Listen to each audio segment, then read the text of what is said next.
device on and scanned her list of questions.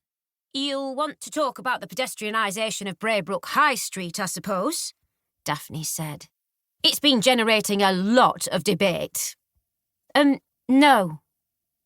Saffie coughed. "I mean, yes, I'll be asking about that in due course. But first, I wanted to talk about Glonder." Daphne frowned. "Glonder?" "Yes," Saffie said, seriously hoping she'd been sent to interview the right counsellor. If not, then she was about to make a proper tit of herself. "Your husband?" "Ah, you heard about that, did you?" Daphne sipped her tea calmly. "Well, I try not to let my work and home lives mix. It seems to unnerve people when I tell them I'm married to an extraterrestrial being from the Kepler star system. Suffice to say, Glon's been very supportive of my plans for the town centre." Saffie was at her desk, transcribing her interview notes, when Milo waltzed into the office, late as usual. He flung himself into his swivel chair and stretched his long legs out on the desk. "Another exciting day at the Quibbler," he said, yawning. "How was the little green counsellor from Mars, Saff?" "Actually, she's from Leeds. It's her husband who's from Mars. Well, Kepler 62. Saffie glanced at Tamara's office door. "And you better not let your sister hear you calling us the Quibbler again." "She's not in yet. She's taking Willow to the dentist's. Anyway, it's a compliment. It's like I always say, we're not weird, we're cult. All that means is that only a handful of oddballs like us." "Yeah, but there are oddballs."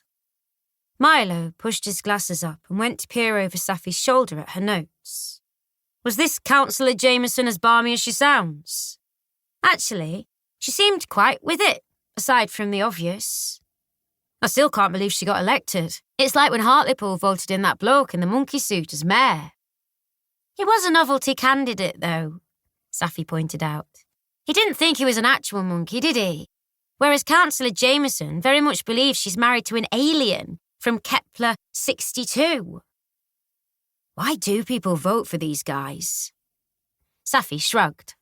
"If the news has taught us anything, it's that a high percentage of our public servants are narcissistic, Machiavellian pricks who'd deport their own granny if they thought it'd buy them a few votes. Is Daphne Jameson's belief in close encounters of the sexy kind so much worse? As long as their elected representatives get the potholes filled in, I suppose people will put up with a certain amount of eccentricity." "Yeah, but there's eccentricity, and there's believing you're married to an alien from Kepler 62. Maybe she really is married to an alien from Kepler 62. You never know. There are more things in heaven and earth. Horatio," Milo snorted. "You what? I thought you were the office skeptic." Saffie massaged her temples. "I blame all those pieces I've been writing for the Stranger Than Fiction page. You can't help wondering if there might be something in these things." "Shame we couldn't get the exclusive on Councillor Jameson," Milo said. "This has got Throstler all over it. Did you get to meet Kal-El, or whatever he's called?" "Glonder," Saffie said. "No, he lives on Kepler 62. Apparently he just pops back every once in a while for a home-cooked meal and a cheeky anal probe with the missus." She nodded to the red beanie her best friend was wearing. "What's with the hat? You got a bald spot developing?" He shrugged. "Just keeping my ears cosy." "Milo, it's May.